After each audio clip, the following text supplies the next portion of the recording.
everyone. Welcome back to the I Am Her podcast. I am your host, Ashley D. You finally get to see my face. Yeah. Welcome to the YouTube world, girl. Okay. Well, if you haven't yet checked out my podcast, or if you just need some time to catch up, if this is your first time listening, you can find my podcast on Anchor.fm, Apple Podcasts, Google Podcasts, Spotify, and many, many more. And of course, as you can tell, since you're here, I'm also on YouTube. Hey. The YouTube link is Audaciously Ashley. And the link to find the rest of them, you just type in I Am Her by Ashley D. And that is ASHLEY and the letter D. Alright? And without any further ado, excuse me, as you can see, I have a special guest with me today. This is my good bestest friend, Franklin Fairley. He's here to discuss some of these topics with us today. Franklin, introduce yourself. Well, hello. I hope you guys are feeling blessed and highly flavored. Today's flavor is cotton candy. Oh. I'm also known as Sergio Savage in the planner community. Yes, it's a whole community of people that play with pen and paper. You can find me on Twitter, Facebook, Instagram, and I also am launching a company called Total Lifestyle, which is a metaphysical store that also offers other aromatherapeutic and spa things like shea butter and white sage and African black soap. And if any of those things sound of interest to you, I need you to go ahead and subscribe. I need you to hit that follow button. I need you to turn the notifications on and pop that bell because you know. Okay, so today's topics, we're speaking about the events happening in the world today. Of course, the Black Lives Matter movement. And also, we're going to speak about mental health and childhood traumas, since they all tie in together. So we're just taking the time out to open up about our thoughts and feelings and things that we've endured over these trying times, or over just coming up as an adult from a child. We're just sharing some of our experiences, and I have some other people that are going to share theirs as well. And if you feel the need to, you can reach out to me at audaciouslym@gmail.com, and I will gladly love to hear your story. Alright, so let's get started. Of course, it's all over the news and the media. Black Lives Matter, you guys. And all lives won't matter until Black Lives Matter. Exactly. And I am so proud of how we're taking a stand to make a change. I know it's going to take years for something to actually really change and happen, but I'm okay. I'm willing to wait those years out, because I have 2 little girls that are going to grow up, and I'm going to be scared to send them out in the world if it's still like it is today. And excuse my fan in the background. I'm sorry, it's hot out here, but the lighting is pretty, so we wanted to shoot outside. Oh, also, did you hear about Breonna Taylor's case? No. One of the police officers is officially arrested. Officially it's arrested. It's about time. That needed to happen. In your own house, though. Right. It's just so many more that we need justice for, and we're not just gonna stop there. We shouldn't just stop there. There's so many lives. You got Trayvon Martin. His killer's still roaming around free, and then after that, he even went and did some other stuff that was illegal. Got off on that. He changed his face too, by the way. He did what? People were so ready to take this man out. How you change your face? Cosmetic surgery. Where he get the money? They must have paid this man off. Good question. That man bought him a new face, a whole new face. Oh. I'd change my face too if I was on the lam. Or he could have did us all a favor.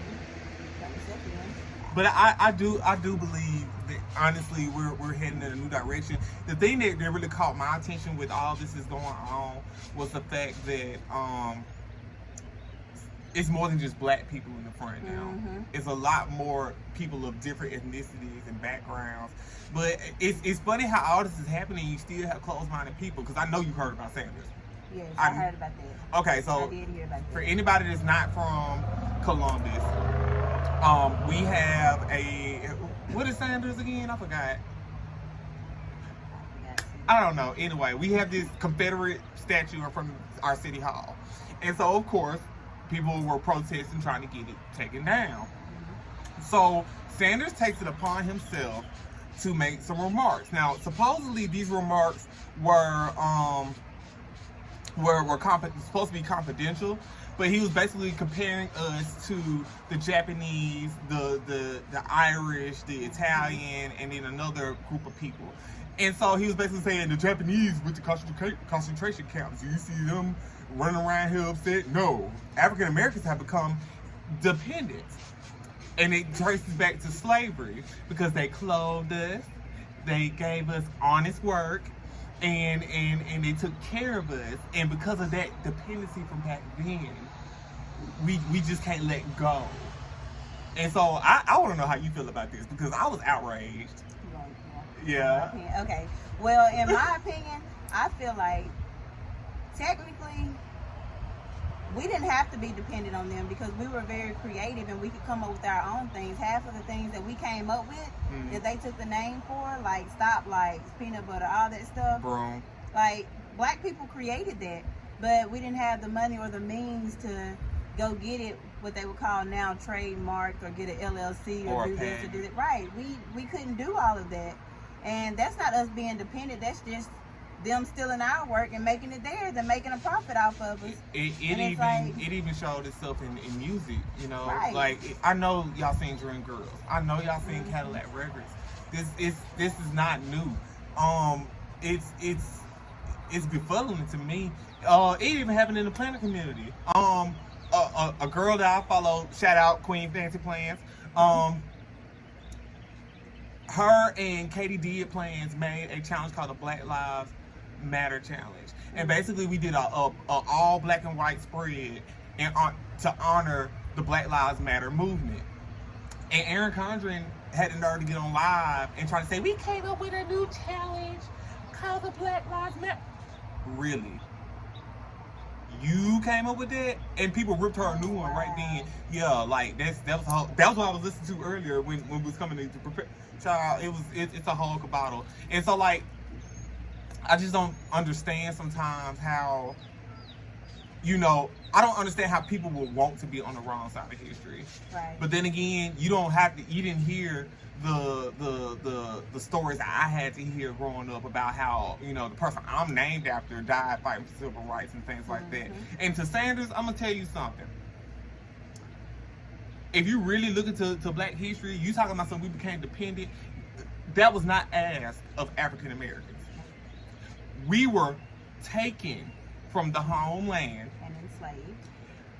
We lost our names, we lost our culture. Families were split up. We were put on a boat, shoulder to shoulder, Right. shackled. Pregnant women, men, all that. Pregnant women giving birth. I don't even want to go into it no more. Shipped over here, don't even know the language, forced to labor so you can make a profit. So you have all these brown and black people working for you to make a profit so you can sit on your butt. And so generations of wealth are built in the Caucasian families, and the black folks are out here like stuck like Chuck. And then you have this conditioning of systemic racism and even prejudices and conditioning in the African American mind that hold us down and bog us down. And it's just not fair. You know, I'm gonna tell you something my mama told me.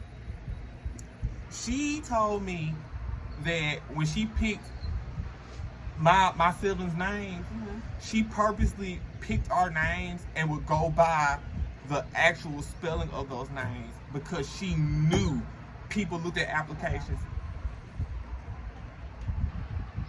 Don't come back outside no more. She picked our names specifically and spelled our names a certain way specifically so that on applications, so that on our name tags, so that, you know, when we're applying for schools, somebody can't look at our applications and say, oh, they black, trash. And don't say it don't happen, because I've literally... Like, I've never talked to my mom about it, but I do feel like she probably did the same thing, because Ashley, that could go either way, like black or white. You never really know. But before you meet a black Ashley, you're probably gonna see a white Ashley. Franklin, Xavier, and Christy. Xavier's a black name. I've seen more black Xaviers than white Xaviers. Franklin is a black name. I've seen all types of characters named Franklin. Funny thing about the name Franklin, it's derived from the British and it actually means free man. Okay, peace to the people. You're right. So, but back to like when you asked me how I felt about black people being dependent, I do not feel that we are being dependent. I feel like we're trying to break that dependency and become dependent on ourselves. I feel like we're trying to make steps to further educate ourselves, to own our own businesses, to start this and start that. Like all these multi-billion-dollar companies, we're trying to do ourselves within our own community. So there's no way that I feel like we're being dependent.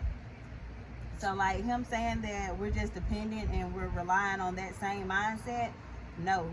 Like I was never raised to be dependent on anybody. I am probably the most independent person that I've met. Like I've met some pretty good independent people, but I'm so independent that when I need help, I won't ask for it. Like I will do what I need to do to get what I need. You know, I never ask for help. I ain't gonna lie to you, baby. I'll call my folks in a minute. I can't do it. I don't know if you want to call it a pride thing or what. It's just I can't do it. Now don't get me wrong, I exhaust my options first. But when it starts getting into the realm of maybe something illegal, no. I'm not saying I'll take that route, but I mean, if it just came down to it, I got 2 kids and I ain't got nobody else to call. It's like, what are you gonna do? And that's one thing I do pride myself on. I do make a way, and it's crazy how I made ways and God watched me through my most trying times. Right. But like, especially now, baby, I will not hesitate. Hey, look. We're gonna get into that in a minute. Okay. Don't get too far. I feel you getting deep. But let's get back to today's event. So here in Columbus, we had a protest in front of the courthouse today, where they wanted to take the Confederate flag down. As you know, here in Mississippi, they're not budging. They do not want to remove that flag for nothing in the world. Like you have, it was one couple that was up there holding the American flag. She did not want that Confederate flag to come down. She just like, this is part of our heritage. But that heritage that you're holding on to is bad. It's very bad. It's tearing down another culture. Like, just let it go. It's time to let it go. Her heritage is our heritage. If you think, you know what I'm saying? Like, yeah, you got the cute part. Right, you're fighting to keep up something, what I call evil, up and running, and we just want it taken down because it doesn't mean anyone any good. That's just like, you know, I'm gonna use the Colin Kaepernick situation because I feel like that's something that everybody knows. So you know, Colin Kaepernick took a knee during the Star Spangled Banner. Right.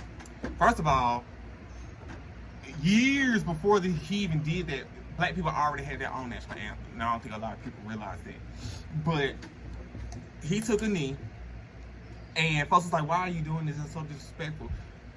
That's so disrespectful, but y'all don't even take the time to listen to the third stanza where this man is praising the cruel murder of slaves. Right. Praising it. We don't say that part. We literally only do the first stanza. But that man wrote that poem praising it. And so, you know, and then y'all blacklist this man. Y'all get upset when Nike endorses him. And then, you know, this George Floyd happens, Nike comes right back out again. We need a change. Like, you're not hurting anybody but yourselves when you're trying to fight against a change that needs to happen. And like, back to the protest, this guy, it was caught on video. This man walks up with a humongous rifle on his side. AK-47 to be specific.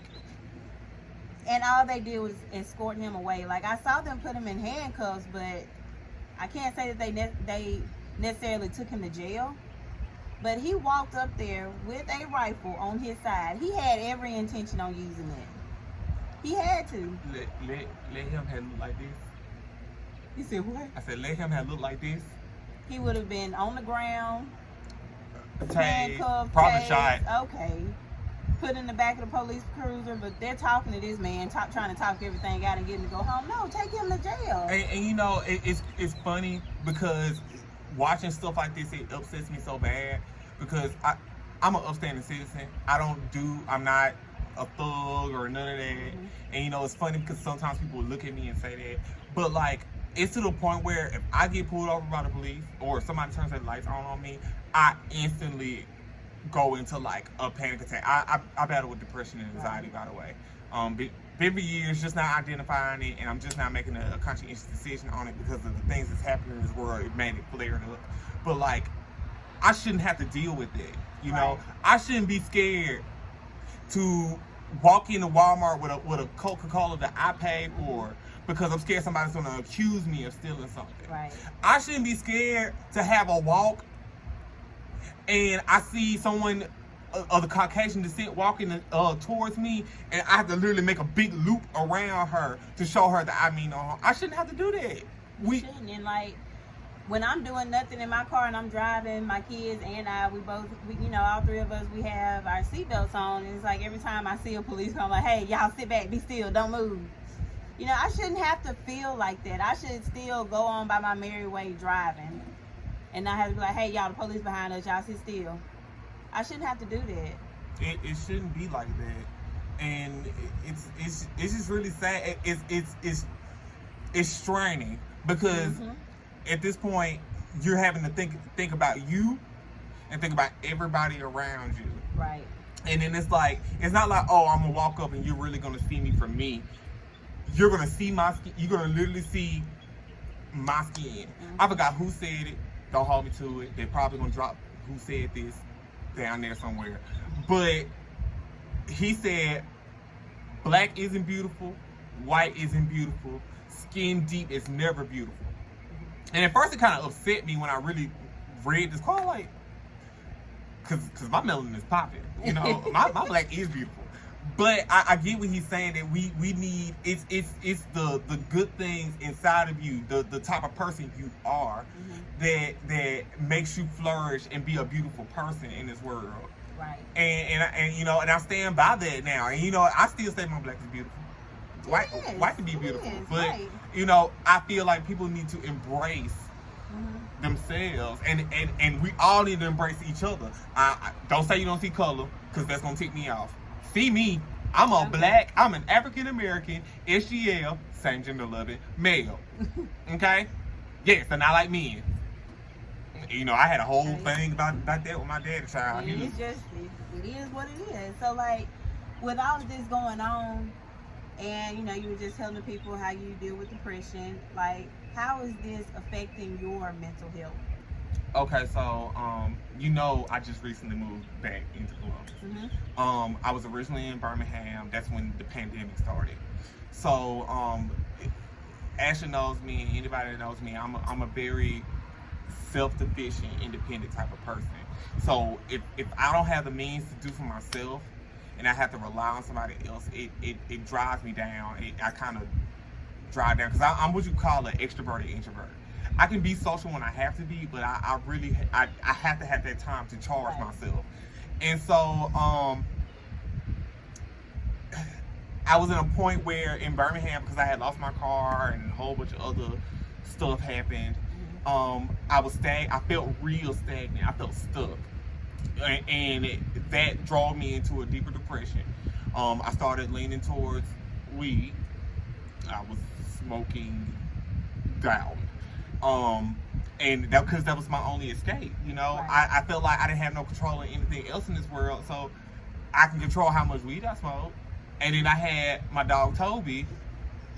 Lord, I miss him so much. He's in a new happy home now. But I had all these coping mechanisms that I wouldn't say they were necessarily bad, but they weren't conducive for what I was trying to do. Especially when it came to Totem. Especially when it came to, you know, Sergio Savage. Because I stopped doing everything Sergio Savage, like, completely. Because at that time I was being fed that my interest in the planner community and those types of things were not conducive to life. They weren't conducive with what, with being a man or taking care of business. Even though I was using planners, I was using that as a crutch. And I was like, how do you use a planner for a okay? And I'm one of those types of people, I'll try anything once. Right. And so it took me coming back home and being in a space where I knew I was going to get the support that I need, and being able to really sit back and look back and reflect, that I realized that, it may not have been necessarily the role that they wanted. It may not have been necessarily the best role, but it's the role for me, and I had to travel it. And what people had to understand, Michelle Obama said it best, there's a point A and a point B. Some people have a straight shot to point A to point B. That's just how life is set up. Right. But sometimes some people have, they got to go around the bend. They got to do a detour this way. They hit some speed bumps. They got to stop and get their car serviced. Then they get to B, And so that's why I'm so set now in one, taking care of myself first, seeking the help that I need, speaking up when there's something that is harming me, and when I'm giving love, whether it's hard love or soft love, I take it full on and I say, it's mine, and addressing my issues and my emotions then. Right. Because even, I feel like through my childhood, I was conditioned to do certain things that weren't really helping me in my life. I've been there, and it's like, I use my escape as alcohol. Of course, everybody already knows if you've listened to any of my previous episodes. Like, I used to use that to really cope with life and end the day, kind of, I guess you would say, on a good note. And I would think it was me releasing stress. But like now, dealing with stuff like this that's going on in the world with the movement and so much hate going on, it's like, I'm glad I overcame that. I dived head first into like working out, trying to eat healthy, lose this weight, and congratulations to me. I went from 220 to 207 within the first 3 weeks of my fast. Girl, well, go ahead. Yes, I am on an intermediate fast, and I'm trying to gain weight, so I don't need to be fasting nothing. I'm so happy, but my face is slimming down, so I was like, I might as well do my first video. But yeah, it's like, this is it's so much that played from me growing up as a child up into adulthood that I didn't quite deal with, and some of the stuff I'm just now dealing with now. Like, whenever I get on here and I pour my heart out on a podcast, it's just me releasing and putting it out into the world. And I feel like if I share my story, somebody will hear it and it can help them, so they won't have to fall so far off the deep end like I did. Like, I'll be 30 next year, and I feel like it's so much that I could have accomplished that I haven't accomplished because I did take a detour. I started at A and I detoured so much. I took so many detours trying to take a shortcut, when really all I had to do was endure that race. Right. I could have just endured that race and been where I need to be. And I feel so much better about myself spiritually now. Right. I take time to sit down outside and just have moments to myself, and I actually like recording out here. Like, sometimes you hear the cars driving by and stuff like that, but it's so peaceful and it just relaxes my mind. That makes it easier for me to talk to you, because I am not the type of person that would just get up and speak in front of people and be serious. I have a goofy personality, and any chance that I have to be goofy, I'm gonna throw it out there. It's like, I want people to take me serious, so what can I do to relax my mind so that I won't be so shy and I could just let everything out that I'm dealing with. And then speaking of childhood traumas, I've seen my mom being abused. I've seen my dad abuse alcohol. I've seen so much, but some of the stuff I am going to speak about on later podcasts. It's like, I'm trying to mend relationships, fix relationships, build relationships, And like some of the relationships that are broken, you know, they were broken when I was in a very dark place in my life, and I see that now, and I want to go back and fix it. But it's like some stuff, it's you know, it's not always on me. I've acknowledged my part, and it's like I want that person to acknowledge theirs too. That way we could, you know, move forward. Because it takes two to tango. Mm-hmm. And as much as you want something, my mama said, shout out to Benita. My mama said it best, you know, I can want something for you until the cows come home. I can want something for you so bad, I can put my time, my effort, my money, my everything into it and put it in your face right here, like, here, take it. But until you want it, nothing's gonna change. And you know, it's funny how you was talking about childhood traumas, because I had a bunch. I'm just being honest, I was raped twice. You know, me and my dad didn't necessarily have like the best relationship ever. And before I say any of this, is that my family is a very close-knit and very loving family. At the end of the day, I always tell people, you know, they'll be like, who's your best friend?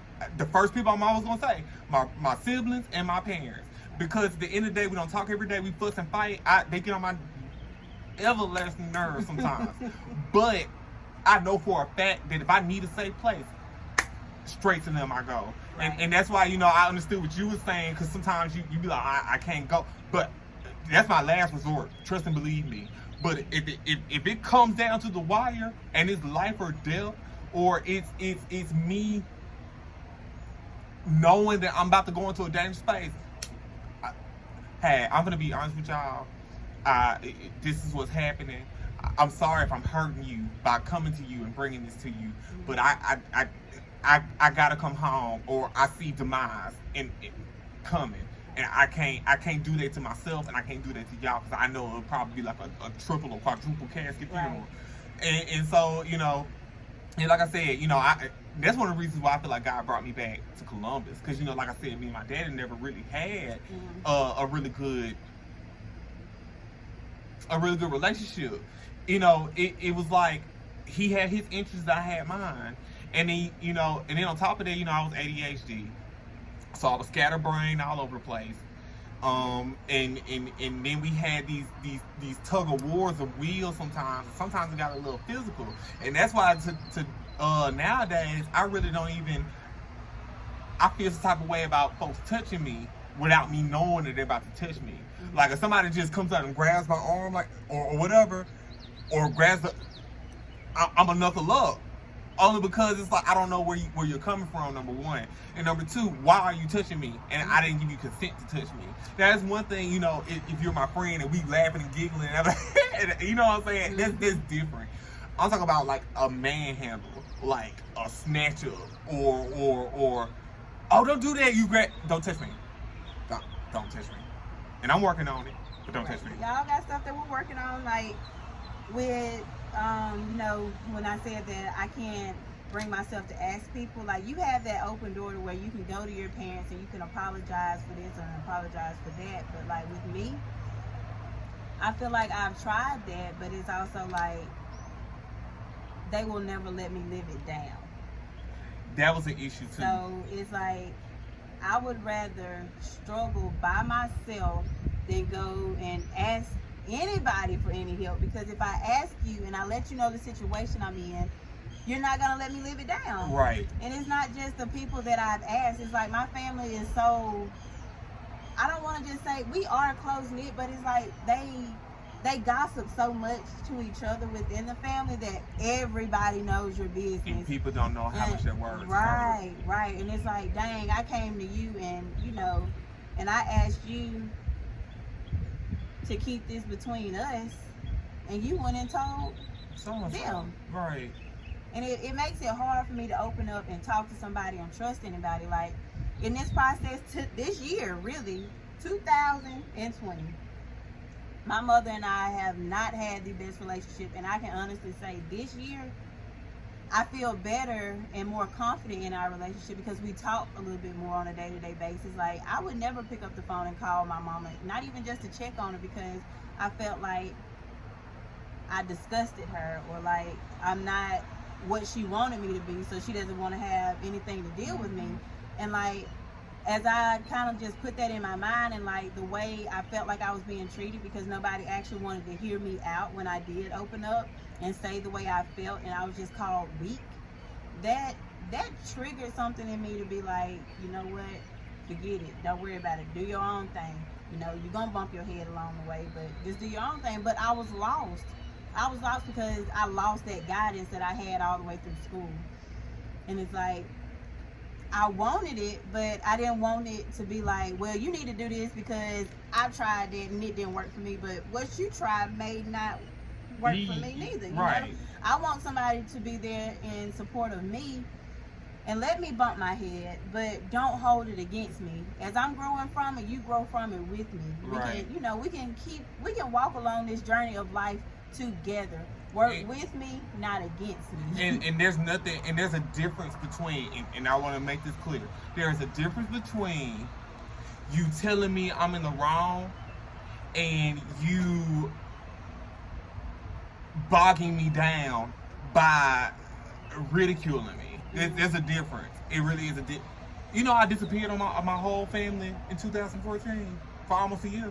Well, I can't say I just disappeared. I just never really talked to anybody, and then they're like, "What's wrong? We hadn't seen you in so long." Like, I just be over here to myself. You can catch me on Facebook, but I disappeared, and I never really told people about the story, but I tell it.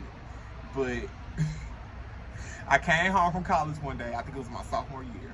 I had brought some friends with me from school. Once again, me and my father, us and our communication was. But so he noticed that my tires were bald on my car. So first I got fussed at, because he was like, you put these children in danger. But at the same time, I didn't really know nothing about the upkeep of a car. You know, you taught me a lot, but you know, we never had that me and you never had that conversation. I didn't know. Right. So this particular morning, he woke up. He went to work. He said, "I'm leaving work. Meet me at Walmart to get my credit card so you can pay for the tires." No, precursor. I was a horrible child. As we tell you, I was horrible growing up. Long story short, I was like, "DC, you want to come?" She said, "Yeah." She got ready. She got in the car. I guess I took too long. I got in the car with my dad. He said, "Get in the car," and he cussed me from here to Peru, and it wasn't even the cussing that destroyed me. The very last thing that man said to me was, "Franklin, I thought you was doing so much better, but you just made me realize you still the same fuck up you were in high school. Now get the fuck out my car." Y'all, that hurt.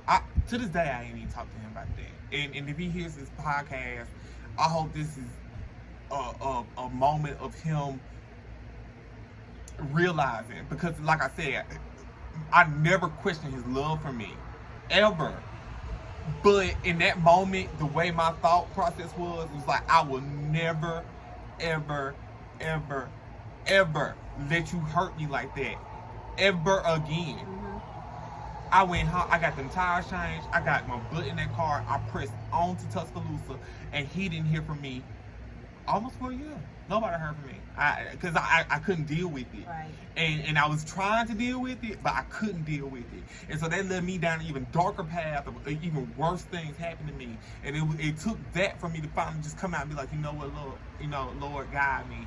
And I just called my mom, was like, "Mom, I gotta come home." That was the first time I came home. I was like, I gotta come home. And that's what I had to do, and I had to do it for myself. And you know, sometimes I feel like, you know, we do things that we think is helping us, but it really hinders. And then we have to backtrack sometimes and pull ourselves back to where we need to be. Right. But that, like, stuff like that led me to ask the question that I asked yesterday on Facebook. If you follow me on Facebook or Instagram, Snapchat, Twitter, whatever, I asked the question of, like, as a parent, do you feel like your child should have a say-so in the house?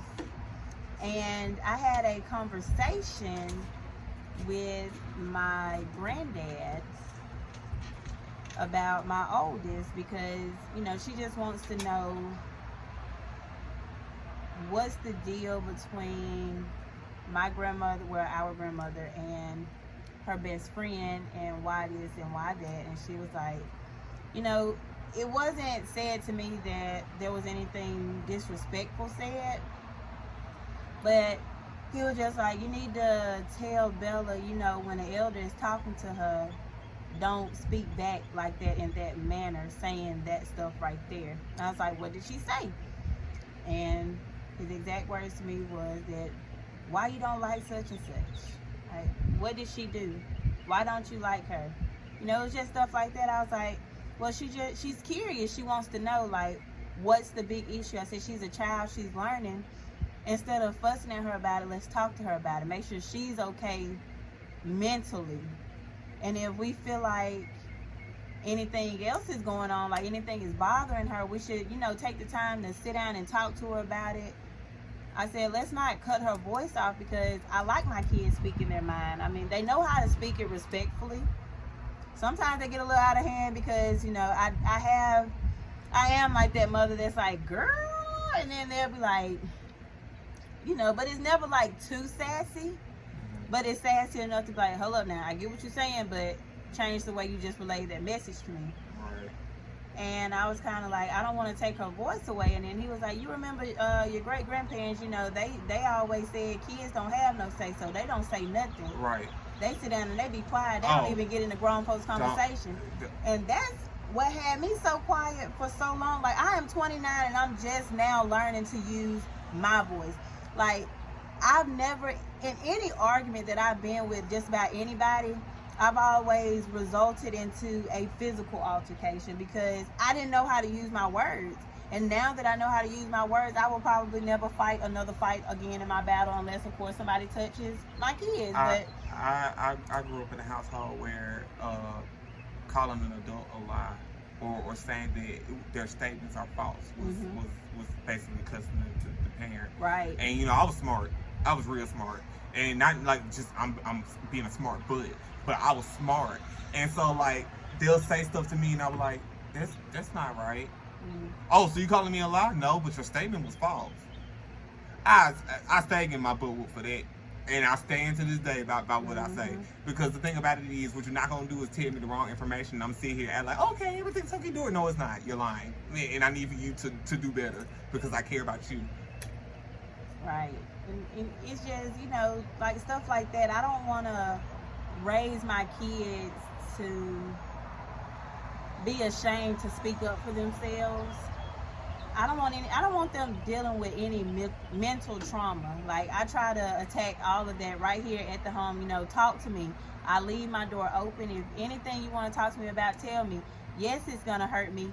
I might get mad, but I'm glad that you came and talked to me and you expressed yourself and you let me know exactly what's on your mind, exactly how you feel. Now I am able to go about helping you change this. Right. And that's one thing my parents always said. It's like, yeah, you gonna get in trouble or get up. I'm probably gonna get upset or whatever. Right. But it's better to go ahead and deal with it. Go ahead first, than to cook. Cause that was my problem when I was young. I used to lie.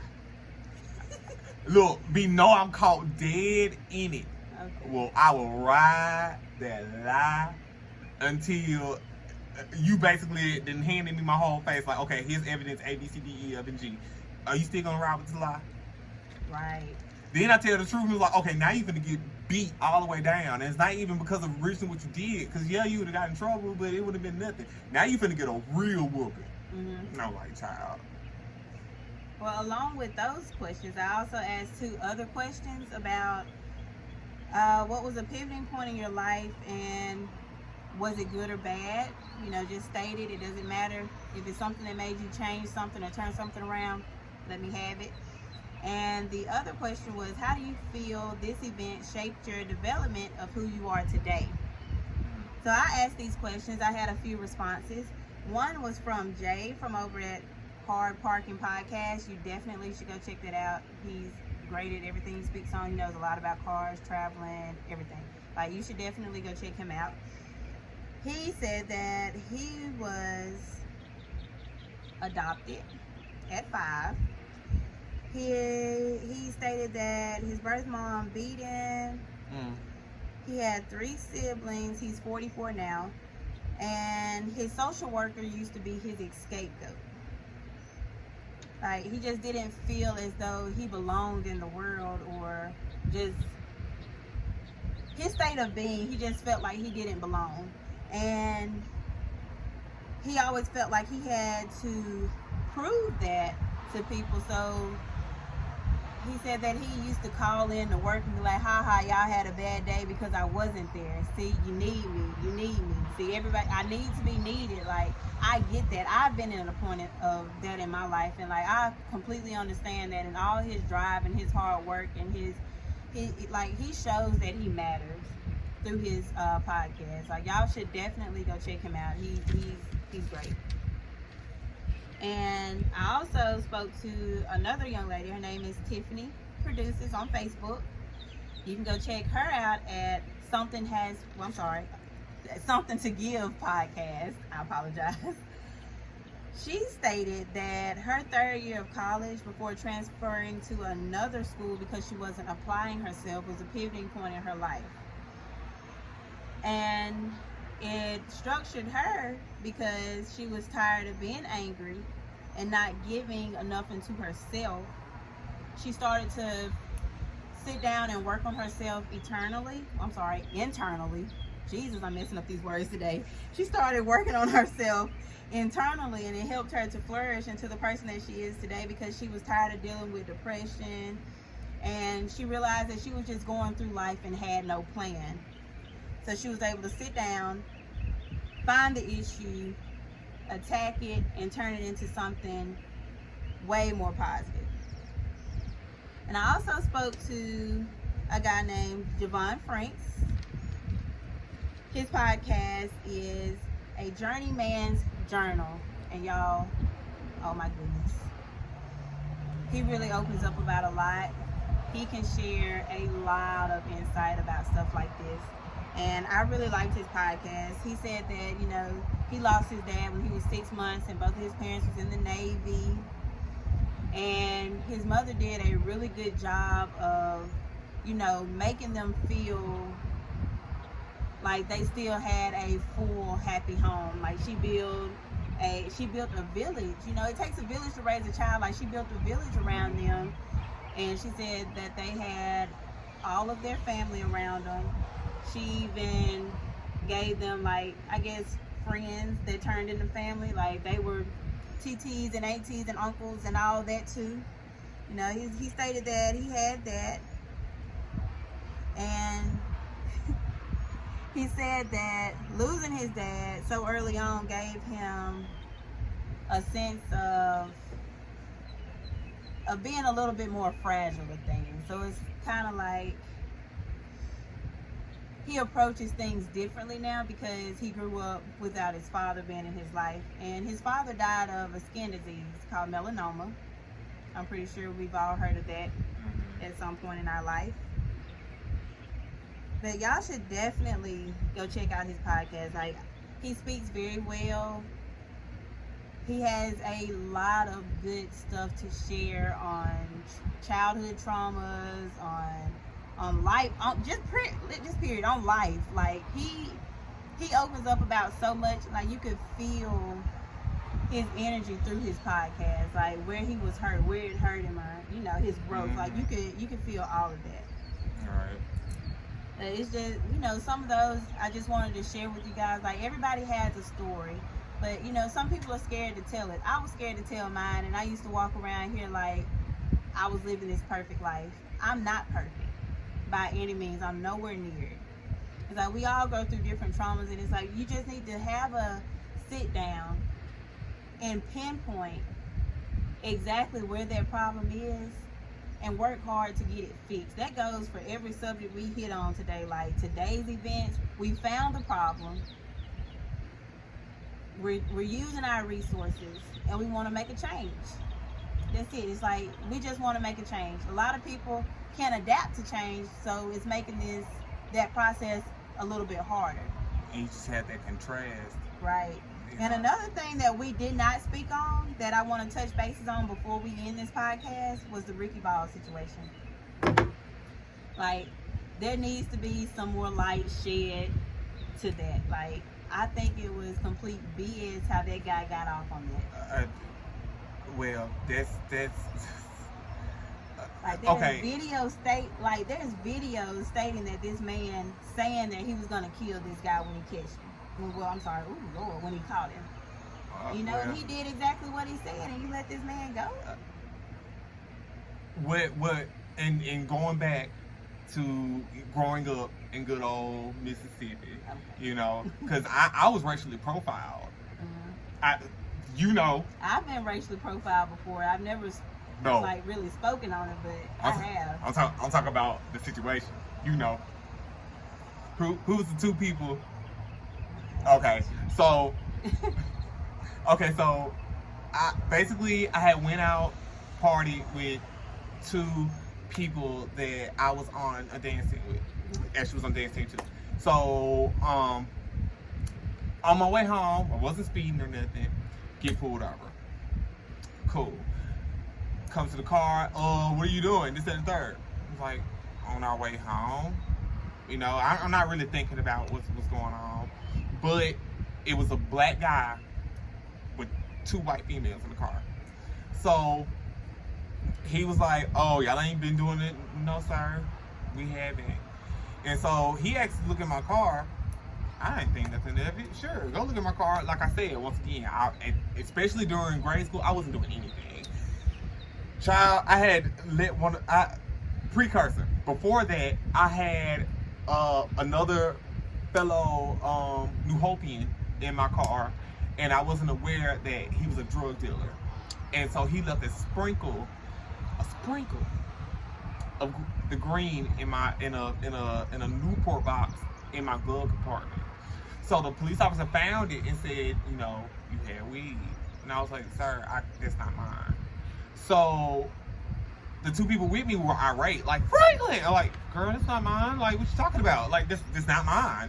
And so it came to light, and I finally realized what happened. And I told the officer, he was like, well, it's just a misdemeanor. You must not know who I am. Okay, just a misdemeanor I don't want on my record. No, I was like, you don't know who I am. Let me explain to you who I am. I'm Xavier Renita's son. My cousin Sylvain. Mm-hmm. Didn't care. Went to jail. And luckily, one of the girls was in the car. Her auntie was an attorney, and she did my case pro bono. I had a full ride to college, and so she brought all the stuff to light. Like, this is a well-rounded young man, and y'all, this is racial profiling. She just said it straight up. This is racial profiling because this young man is outstanding. He got both his parents. He got good grades. He has a full ride to school, to college. Like, he was picking on him. And so I ended up on probation, and then after that probation period, they expunged it off my record.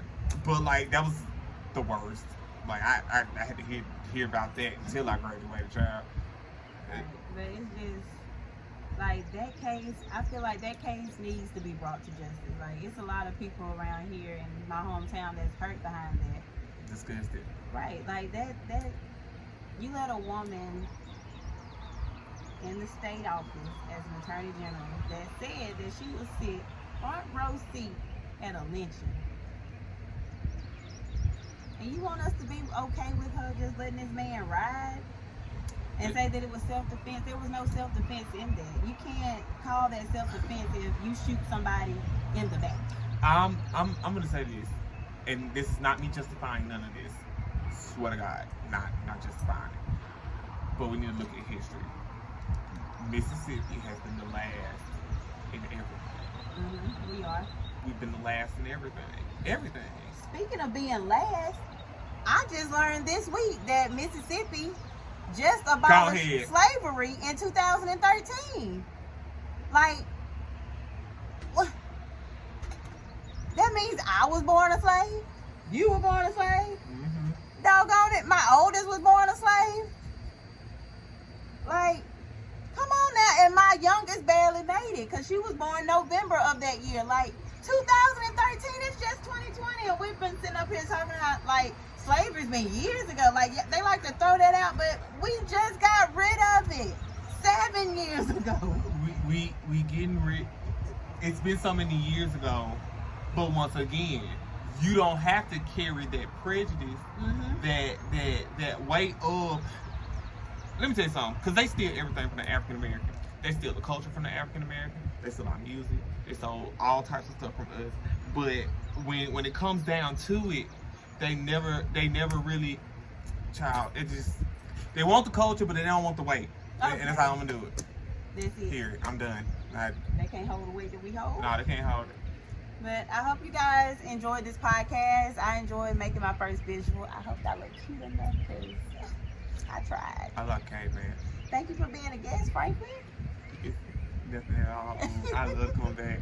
Can't wait to have you on some more. But yes, don't forget to check out my podcast if you haven't heard any of the other episodes. You can find it at I Am Her by Ashley D on Apple Podcasts, Google Podcasts, Anchor, Spotify, and of course YouTube. I'm gonna drop all these links below.